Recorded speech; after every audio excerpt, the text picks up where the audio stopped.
Morning, gandang buhay. Lilinisan po, aasisan ko po rin aking pulse din gruto ko.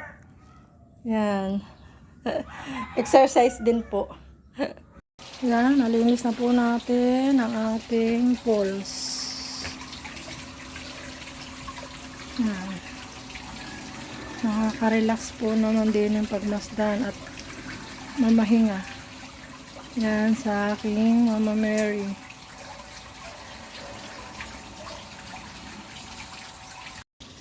Yan, makapahinga ng kaunti ang senior. Makakwento ko po sa inyo, medyo mainit. Makakwento ko po sa inyo ng kaunti. Kami po kaya napaparin sa Batangas. Ang mga anak ko po ay mag-aaral. Kami po ay nangupahan muna po ng kulang na, mahigit 17 taon po doon sa may tulay po doon sa may Palyokan. At yung mga anak ko ay gusto ko po makapag-aral at ako nga po hindi nakatapos. Nga kami po, ngayon po, ako po, ang asawa ko ay papahinante at pahinante driver. Ako naman po ay nag-aalaga ng bata, sanggol, tapos po yung nagtitinda ng lutong ulam sa gabi.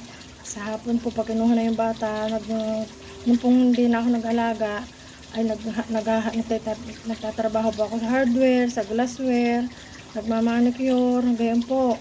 Tiyaga po ng tiyaga kahit sa tiyaga po yung nakatapos yung aking panganay. Tumulungan muna po siya sa pagpapaaral sa mga kapatid niya. At nung po napasok po sila ng walang baon, lakad po sa school at mahirap nga pong buhay.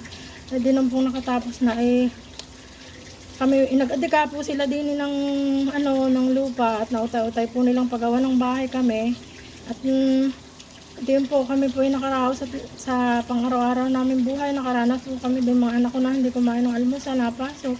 Gutom, walang baon, nakaranas po minsan po ng hapunan, hindi kami nakain ng hapunan sa hirap ng buhay. Nakaranas po kami ng ganoon, pero ako pray lang ng pray tuwing hating gabi at talagang walang tigil lang pray na kami gabayan at patnubayan ng Panginoon Diyos. Nakaraos po sa araw-araw, sa awa ng Diyos naman po ay sila nakatapos lahat. Sa amin pong pagsisikap at pagtsatsaga, sa hirap at ginawa, kaya kami po ay may sarili na po ngayon din sa Batangas. Sa tulong po na aking mababait na mga anak at talagang ginabayan po namin sila.